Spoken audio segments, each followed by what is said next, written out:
Welcome to Yes, How Can I Help? But it's too cold. Alex's hands are shaking on the camera. My bollocks have come off. Now, you might have noticed that you've just seen the word apple, and I'm wearing green. And that can only mean one thing, nothing. Because Brat Summer is a long time ago. Now it's just shat winter. And the temperatures go train! Train, bus, double, and plane. Bus! Train, bus, plane. A trifecta. The triple crown of transport. Another bus? Well, there's all sorts of Is that a truck? funny little truck, rubbish truck. We're by a road. To be fair, we are by road, but I still enjoy it when all those things happen. I tell you what I love, things happening. But I don't really like the cold. So it's going to be a very brisk, well, it'll be the same length as usual, but I'm going to have, there'll be less shilly-shallying this week, because for our 25th episode, so 25th? 25? A quarter of a century we've been doing this for. And in that time, as I say, we've seen the seasons change. I am, oh no, my lace is undone, lace emergency. You cannot answer questions with a dangling lace. As it is, people do comment on quite a lot of aspects of my appearance and my circumstances. For example, a couple of people noticed that it sounded like I had a lot of change in my pocket. And someone even questioned whether that was some sort of a sound effect. No, I do have loads of money all the time. I'm rich! Not like you peasants. Every time I say something funny, money comes out of the air and goes straight into my hand. That's what happens with comedians. There's another plane. There's so many things. People are moving all over this goddamn place. Think of the number of people that are moving, going places. It's exciting, really. We've all got plans, desires. Right, let's do some questions. 3 motorcyclists! Okay. There's a lot of transport. We gotta relax. You can't blame people for wanting to travel. COVID dramatically reduced our options. Now we are enjoying relatively free movement again. There'll be less shilly-shallying this week. Oh, also we're going to Screwfix. Well, yeah, also we're going to Screwfix. Also, I know there is still COVID. All right. Shilly-shallying. Here we go. 10 minutes on the clock. 10 minutes on the clock. Alex is done. Yeah. Your name backwards is Cram. What would it have been like if your name had been Cram? Would it be the same? Your life? Would you be spreading despair? Oh, I see. Would it be the same but backwards? Would you be spreading despair and misinformation rather than joy and complete world knowledge? Yes, I think things would have been, as you say, very different had I been called Cram with a K. It sounds to me like the name of some sort of supervillain. I think that had I been called Cram, I would in some ways be the exact opposite of me. In other words, I would be eating cheese all the time. I would have been very, very confident at school. Great posture. I wouldn't have been very good at Latin. A squeaky bike, and that's the squeakiest bike we've seen in 25 episodes. I'm going to use the phrase squeaky ass bike. Also, my lace is gone again, I'm afraid. I didn't do it well enough because I was thinking about the questions. I'm not going to do it again. It's just going to be a dangly old lace, and that is jeopardy because people like jeopardy, and also it's cold. If I fall over, at least I'll feel something. So yeah, as Cram, I would have been a bad guy, the opposite of Mark Watson. Big, well presented, not scruffy. If breathing counts as one task, can you ever not be multitasking? I suppose that's right. Yes, we had a multitasking challenge last week, but I think breathing isn't really a task. It's more sort of an ask, in a way, as in something which God asks. Remember God? In order for you to keep living. Thank you for the continual wisdom, Mark. That's nice. These laces are about. Alex is really stressed. And the lights have gone green for us in a nice point, although. Can't stop walking. Can't stop walking. I was just going to walk, cars and all. A reminder, it's cold. It's really, really cold. If a job's worth doing, we can all agree it's worth doing well. If a job's worth doing, Alex, it's worth doing well. So do you think if you think your job's a waste of time, is there an obligation to just phone it in? Or nah? Yes. If your job is not worth doing, you should do it as badly as possible. And then you'll either be fired, or one day someone will look at your job and think, that job is bullshit. Why does it even exist? And that will also be a blessed relief. People say that to me a lot. You don't know, Alex, but I wasn't meaning to look at you the whole time. The fact that you're a sort of social media and content man doesn't necessarily mean that I think that you're a waste of space. And also, I don't think necessarily is exactly a word, but it is now, and I would like at least one person to use the word necessarily in the comments, please. Thank you. How many pairs of... Oh, I hope this question finds you well, thank you for the etiquette. How many pairs of shoes is the optimum amount of shoes to own at any one time? And do you consider a flip-flop a shoe? Firstly, Yes, a flip-flop is a shoe. Anything you can wear on your feet is a shoe. If you had fish... What, a sock? If you had fish on your feet, they would be shoes, yes. Socks are shoes. Your skin is shoes if it's on your feet. So dead skin. Everything on your feet is shoes. In terms of the optimum number, I think... Oh, that's interesting. Normally I warn Alex there, I panicked and all I could say was that's interesting because it did look as if he was going to come right through the back of you there and there was nothing I could do. In a real emergency I just sort of go, oh! Lace emergency. You can't... I don't even know if I'd be able to say fire if I saw a fire. I think I'd just go, oh, I'd love to be in the fire now, wouldn't you? Fucking hell. I'd be in a blaze. You've just joined, if you've just tuned in, it's cold today. Shilly shallying. So the optimum number of shoes, well, I mean, I'm speaking as a guy that has a hole in his only pair of shoes. I boasted earlier that I'm wealthy. I'm rich!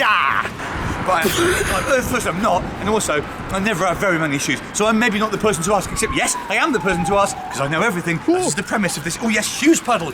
Alex just amazed that. Of anyone that shouldn't step in a puddle, it's you, mate. Look, one pair of shoes for walking around, one pair of shoes for playing squash, arguably one pair of shoes for putting on your hands and doing funny things to amuse a baby, and that's it. 3. If you're in a snowy place, snowshoes. Anyone that's got more than 4 pairs of shoes is a tosser. I don't really think that, but I'm keeping myself warm with remarks. What's the time, Mr. Wolf? 5:33. Yeah, not bad. It's okay. You're okay. Thanks. Well, these are just comments rather than questions. Oh yeah, please pretend to be a unicorn with a cornetto for a horn. Yeah, someone asked whether I'd done that and I wasn't able to elucidate because he had a good old look, didn't he, that man? The answer is no, I never have said, hello, I'm a unicorn. I don't have any plans to do that, but once again, if it's what people want to see, then there will be an event soon at which I'm prepared to do that, yes. Normally, I would want people to pay me quite a lot of money to goof about being a unicorn, and in fact that's why I've got so much money, because on the way here someone gave me £50 to briefly impersonate an albatross. Hi Mark, just wondering what's the best name pair for twins? Your urgent assistance in this matter will be greatly appreciated. If they're girls, Emma and Gemma. If they're boys, Alan and Balin. Twins' names should always rhyme. On the subject of making young people happy, what's the best way to become relevant and down with the young people of today? Is it shackets, backward caps, a slingshot in the back pocket? The intention will be, information will be used for, I'm sorry I keep saying words wrong, but these things, it's as cold as shit, it's as cold as balls. Firstly, thanks for clarifying that you don't plan to ensnare any children illegally. Firstly, a phrase like down with the kids will not impress kids. A backwards cap will also not impress a kid, even though a lot of them do still wear caps backwards. Basically, I'm afraid to say, the best way you can, and I'm speaking as someone that tries to be relevant to kids myself, including via this stream. Is this a stream if it's not live? This is not a stream. This is not we're hearing this is not a stream. This recorded stream, sorry, pram swerve from her, is to not strain too hard for relevance. The moment you start trying to be like the kids, or cool with the kids, you become like that gif of Steve Buscemi in the end. How do you do, fellow kids? What? But the bit of my brain that does those sort of names is frozen out. It's too cold. I like to interact with the content by walking backwards while watching the video for an immersive experience. Wow. I think if there was any money in the idea of immersive experiences, someone would have done it by now. The hack is to just do it sitting the wrong way on a train. That was sort of a little bit of a joke. Greetings, Mark. Why don't we see flying carpets in the sky anymore? Oh, we've made it to Screwface. Well, past we go though, because the rules are the rules. Flying carpets are now illegal because one accidentally draped itself over a plane and it crashed and 212 people died. This person's asked 3 questions, which is greedy, but I admire their audacity, and also it's nice to see people piling in with questions. Sometimes we need it. I'm going to try all of them in one go. Do you think horseshoe crabs experience happiness? How do you build, capture and obtain optimism? And how many books in a house is too many books? Cheers. Yeah, yes, I do think horseshoe crabs are happy sometimes. For example, if they see spend time with another horseshoe crab that they fancy, but there's actually they've got a chance with them. Otherwise, it's not happiness. This is just tantalisation. How do you build, capture, obtain optimism? You've just got to sort of crack on and say to yourself, "It's all right, mate. I could be dead." How many books in the house is too many books? Well, I think if you can't fit in the house, or your pets can't. So it depends on the size of the house, but you shouldn't have more books down. If you can't reach like the toilet or the table to eat your dinner, I mean, you don't eat your dinner. I'm going to do what we call a turnaround. The Monopoly Man and the Pringles Man, the same man. Yes, and the same man is also Father Christmas and Mr. Michelin, and they all men in things are played by one, a very busy man. If you had to fill a building with water and swim round inside, big if, what would be the best building to pick? Well,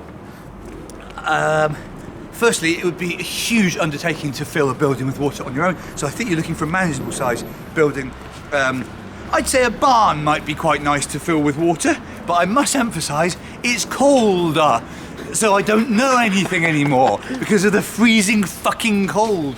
Excuse my French, and it's November as well, so it shouldn't be this cold yet. Yes, I'm going to say a barn, fill the barn with water, slosh about a bit, and certainly people have had worse days. What is your second favourite type of bird? Hawk.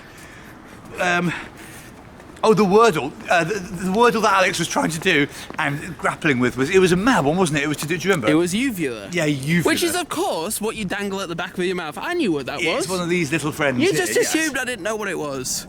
And I did. Well, I'm sorry. I'm so sorry that you're walking around knowing uvula the whole time. Why aren't buildings designed to be usable by a ceiling walker clomping around? I'm going to say it, we've given up our evolutionary instincts of self-preservation because we can't imagine a future in which we have to scurry around on the ceilings. What are you not telling us, Mark Watson? No, there won't be a future in which we have to, as you put it, scurry around on the ceilings. It would be a waste of our time to design buildings with scurryable ceilings, because I don't think there'll ever be really, really tall things trying to scrape us off them. There's nothing I'm not telling you. On the contrary, I tell you everything. That's the whole point of this. 3 seconds. That's it. So, listen, it was very cold. We didn't get through all of them by a long way, so some of them will continue to. I'm going to use the phrase slosh around. Stop. I won't stop, and I won't stop with the mayo. Don't break the camera. Oh, that's a good one. There are several great. So I tell you what, if I were you, I would. Well, I'm not, but if I were, I would immediately start looking forward to next week's, the 26th episode of Yes, How Can I Help? Half a year, that. Isn't it? Yeah. Half a year of doing this dick about. God. Fucking hell, I think what we could have achieved.